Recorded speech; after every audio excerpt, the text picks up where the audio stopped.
1937 a 1945.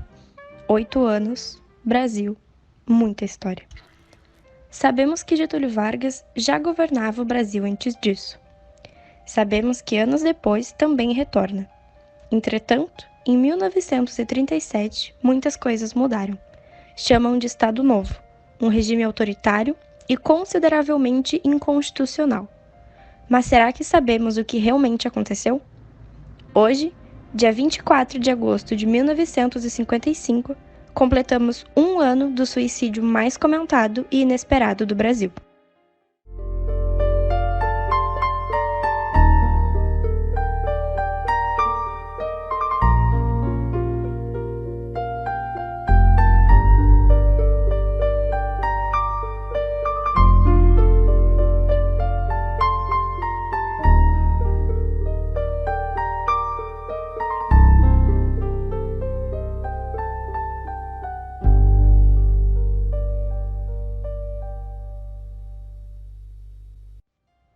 Hoje, faz um ano que Getúlio Vargas sai da vida para entrar na história. Nesta data, trouxemos diferentes personagens históricos que vivenciaram na pele os anos de 1937 a 1945. Por isso, queremos saber: a ditadura realmente existiu? Nosso primeiro depoimento será de uma figura extremamente importante, o trabalhador. Aqui representando a classe trabalhadora. Para uns, um beneficiado. Para outros, um aproveitador. Queremos saber de você, José Antônio. A ditadura realmente existiu? Bom dia, meu nome é José Antônio e eu trabalhei cerca de 16 anos numa metalúrgica lá no Rio de Janeiro. Bem na época que o Vargas ele tinha conseguido o cargo de chefe do governo, que a gente chamou de Revolução de 30. E um tempo depois, quando estavam tentando tirar ele do poder, ele falou sobre um papo de que os comunistas queriam fazer uma revolução. E eu confesso que fiquei bastante espantado e assustado com isso. E daí eu comecei a apoiar mais ainda ele. Aí passou um tempo e o general Góes Monteiro falou para toda a população que aquilo tinha sido só uma farsa, um blá blá blá do Vargas e que era tudo mentira. Eu confesso que eu fiquei bastante chateado com aquilo, porque eu me senti traído, mas pior que a ideia de ser enganado é a ideia de ter comunistas nos liderando, né? Então eu deixei de lado, como toda a população, ou boa parte dela que apoiou o Vargas deixou. E, bom, o governo dele foi ótimo, principalmente para a minha classe, que era dos trabalhadores, dos metalúrgicos, porque naquela época a gente não tinha nenhuma lei trabalhista, né? Então a gente não tinha férias, a gente fazia hora extra e não ganhava nada por isso, e que era péssimo, né? E a partir de Vargas, as nossas leis foram consolidadas e a gente pôde ter mais benefícios. Eu lembro também que, quando eu era mais novo, eu escutava bastante rádio com o meu pai, então foi uma mania que eu peguei desde novo. E enquanto eu estou em casa, estou com a família, ou estou até trabalhando, eu escuto rádio. E foi na época do Vargas que ele criou o programa Hora do Brasil, se eu não me engano. E, cara, eu fiquei fascinado por aquilo, porque era perfeito, tinha todas as notícias e tudo mais na época, e foi muito bom isso. E na época do Vargas também, ele declarou guerra ao eixo, e daí ele enviou 25 mil soldados em 1942, isso. E confesso que não foi um sucesso, né, mas a gente tentou. E em 1945, o exército, né, os militares queriam tirar o Vargas do poder. E tudo bem que ele era um pouco autoritário às vezes e que a guerra não foi lá essas coisas, mas eu fui completamente contra isso. Porque sem ele, quem queria defender os nossos direitos? E eu só tenho o que tenho por causa dele. E até hoje eu não acredito naquela história de suicídio. Aquela carta dele, parecia que a minha mulher estava cortando cebolas na cozinha, porque eu chorei muito. A gente se emociona, sabe? Porque ele era um homem tão destemido e inteligente. Por que ele ia se suicidar? E agora respondendo a pergunta, qual que era? A ditadura realmente existiu? Ditadura é o c... Continuando, não, eu não acho que foi ditadura, porque o cidadão de bem nunca precisou se preocupar com nada disso. Joaquim Milano, representando a classe burguesa industrial, é o nosso próximo convidado. Senhor Milano, a ditadura realmente existiu? Meu nome é Joaquim Milano, tenho 34 anos e sou diretor comercial da Petrobras. Essa pergunta que me fizeste é de veras necessária. A crise de 1929 realmente foi ruim para o nosso país, mas Getúlio foi o único capaz de contornar a situação que a gente se enquadrava naquele momento. Investiu em indústrias de base como a indústria metalúrgica, elétrica e de combustíveis, e o banco também. Os militares garantiram que os nossos cidadãos pudessem ir e vir de forma segura e livre. Então, portanto, não houve ditadura. Nosso próximo depoimento será de Francisco Emanuel, um renomado jornalista da década de 40. Caro Francisco, a ditadura realmente existiu? Bom dia, é um prazer imensurável poder estar aqui nesse momento, constando o fato de que nós, jornalistas, demos cara a cara com a ditadura de Vargas. Em 1939, quando Getúlio criou o Departamento de Imprensa e Propaganda, conhecido como DIP, inúmeras mudanças ocorreram. A principal delas foi a censura da imprensa, onde nossos conteúdos eram diversas vezes censurados e proibidos de circular pelo Brasil. Eu tive a honra de trabalhar ao lado de Carlos Lacerda, um incrível, inteligentíssimo e renomado jornalista da época. Sofremos juntos quando nossos trabalhos começaram a ser retirados da mídia, por, a princípio, não fazerem parte dos princípios do governo Vargas. Todo e qualquer trabalho que era contra ou fazendo oposição ao governo de Vargas era retirado.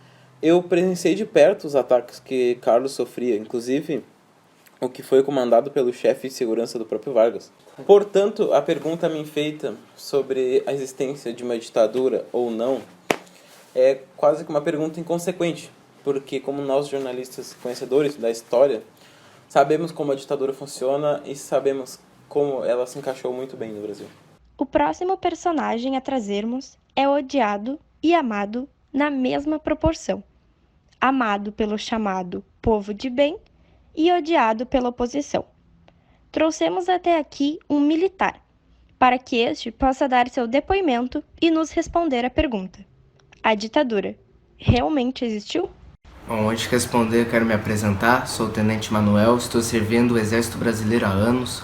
Combati em linha de frente contra os exércitos de Hitler e Mussolini, no sul da Itália em 1942.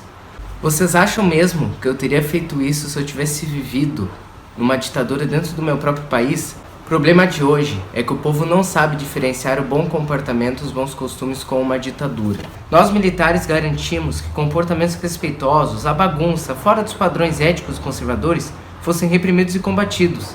Ouvi chamar os nossos métodos de cruéis e desumanos, como se o que fizéssemos não tivesse garantido o bom funcionamento da sociedade. Nosso presidente Vargas, ele fez tudo pensando na segurança e bem-estar do povo brasileiro. Muitos dos meus colegas fizeram parte do movimento tenentista para tirar o Getúlio do poder, pois estávamos enfraquecidos com a ida à guerra e o governo estava com a imagem enfraquecida também. Admito que eu também estava contra o governo, queria que mudanças fossem feitas, mas sabia que seria perda de tempo. Entretanto, fui um dos tenentes responsáveis pela deposição de Vargas, pois como militar e patriota, sempre fui a favor do melhor para o Brasil. Por ter sido a favor da deposição, pelo fato dos erros decorrentes do governo, acredito que chamar um patriota e conservador dos bons costumes de ditador é uma hipocrisia sem tamanho. Então, como já deve ter ficado claro, não, isso não foi uma ditadura. O último relato será essencial para fecharmos o ciclo de depoimentos. Virá de uma figura extremamente marcante neste período e que muita história viveu. Nossa próxima e última convidada é uma comunista. Se ainda não tens uma visão sobre o assunto, se ainda não concluiu a existência ou não de uma ditadura, ela será a peça-chave. Rosa, nos responda: a ditadura realmente existiu?